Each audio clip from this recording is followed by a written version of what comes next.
Olá, seja muito bem-vindo a mais uma aula do nosso curso. Eu me chamo Valdir César e na aula de hoje nós vamos tratar de maneira personalizada a exceção para um CPF já cadastrado na nossa base de dados. Então vamos voltar lá para o nosso código e vamos começar a codar. Aqui na aula anterior nós criamos então o método create, que recebe um técnico DTO, chama o nosso técnico service aqui, create, e salva esse objeto lá no nosso banco de dados.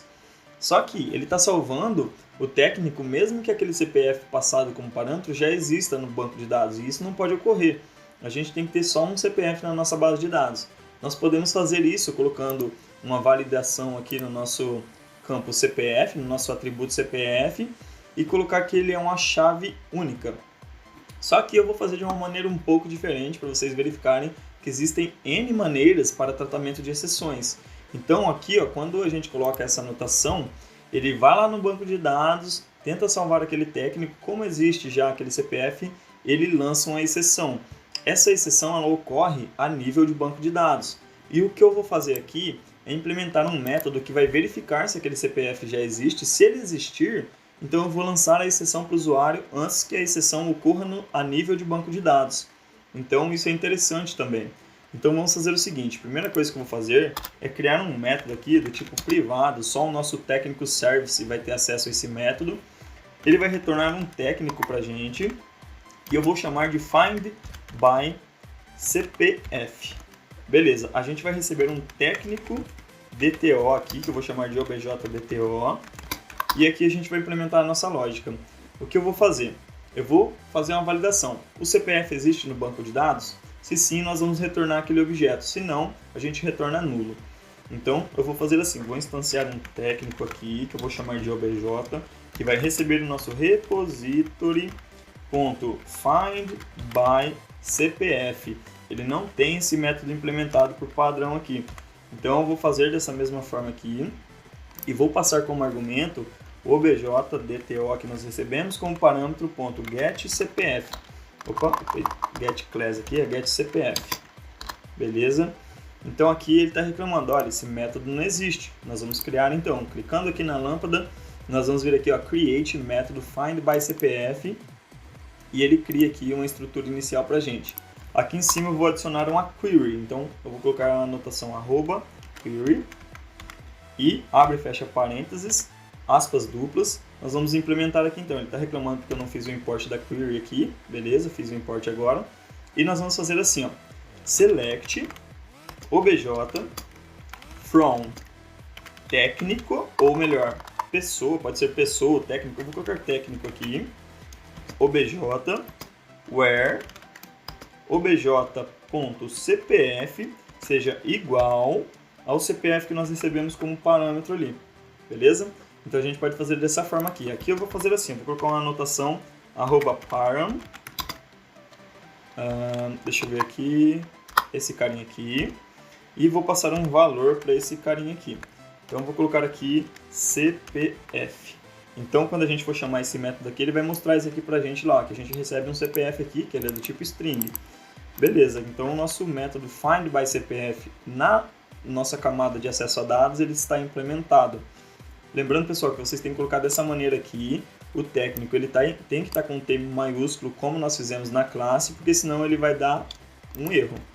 Salvando aqui então, vamos voltar aqui no nosso técnico service. E nós vamos fazer assim, eu vou validar. Se o nosso obj ele for diferente de nulo, é porque ele encontrou o nosso técnico. Opa, aqui eu coloquei errado, diferente de nulo. É porque ele encontrou o nosso técnico, então nós vamos retorná-lo. Returne o obj.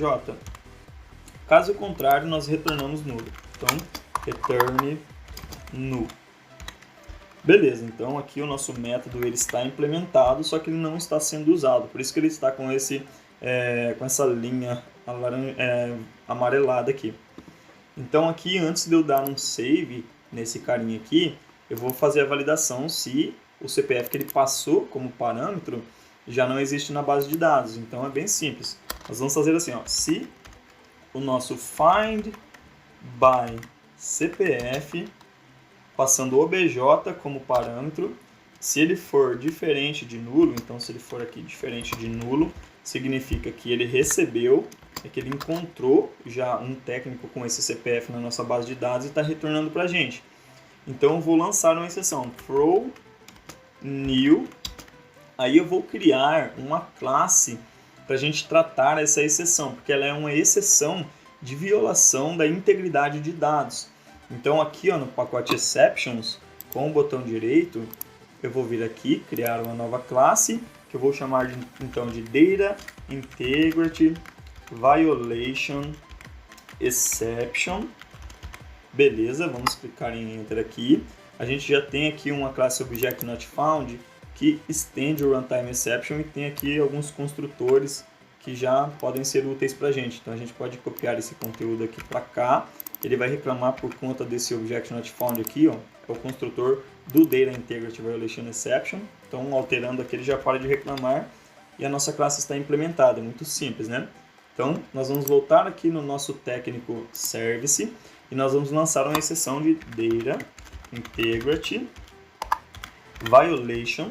Então se eu der um Ctrl espaço que ele já aparece algumas opções aqui pra gente.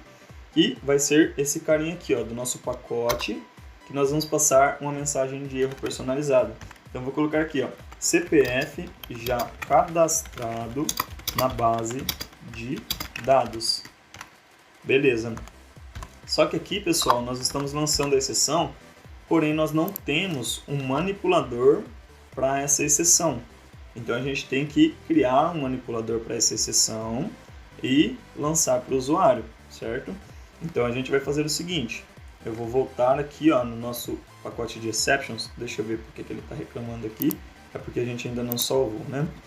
Então vamos aqui no nosso Resource Exceptions, vamos abrir aqui o Resource Exception Handler e é basicamente o mesmo caso que nós tivemos aqui, Então a gente pode pegar esse carinha aqui, dar um Enter aqui, quebrar umas linhas, e aqui a gente só vai mudar o nome. Então o nome da nossa exceção aqui, que é o Data Integrity Violation Exception, né? Então vamos colocar ela aqui, Vamos fazer o import dela do nosso pacote, beleza? Vamos colocar aqui também. E aqui a gente, ao invés de retornar um Not Found, vai ser um Bad Request. Então aqui, Bad Request. Beleza? Aqui também, mesma coisa, Bad Request. Maravilha, então aqui, o manipulador dessa exceção Data Integrity Violation Exception, ele já foi implementado, tá vendo? Por isso que é bom a gente utilizar um padrão de desenvolvimento, porque a gente consegue facilitar o nosso trabalho posteriormente. Então vou salvar aqui e a gente vai tentar fazer uma requisição do tipo POST com um CPF já cadastrado na nossa base de dados. Então vamos voltar lá no nosso Postman, eu vou abrir aqui, eu vou dar um send aqui na nossa lista de técnicos, ele trouxe aqui um técnico para mim, eu vou copiar aqui um técnico qualquer, vou vir aqui vou criar uma nova guia aqui. Então, localhost 2.8080/técnicos e aqui vai ser do tipo post. No bar eu vou selecionar raw. No raw eu vou selecionar JSON application, vou colar aquele conteúdo lá. Por mais que eu passe o ID aqui, você vai ver que ele não vai salvar com esse ID aqui. E aqui ele vai ter um CPF que já está cadastrado na base de dados. Então ele tem que lançar a exceção para a gente. Então, se eu der um send aqui, CPF já cadastrado na base de dados. Ele deu um status 400, um bad request, tá vendo? Certinho do jeito que nós esperávamos.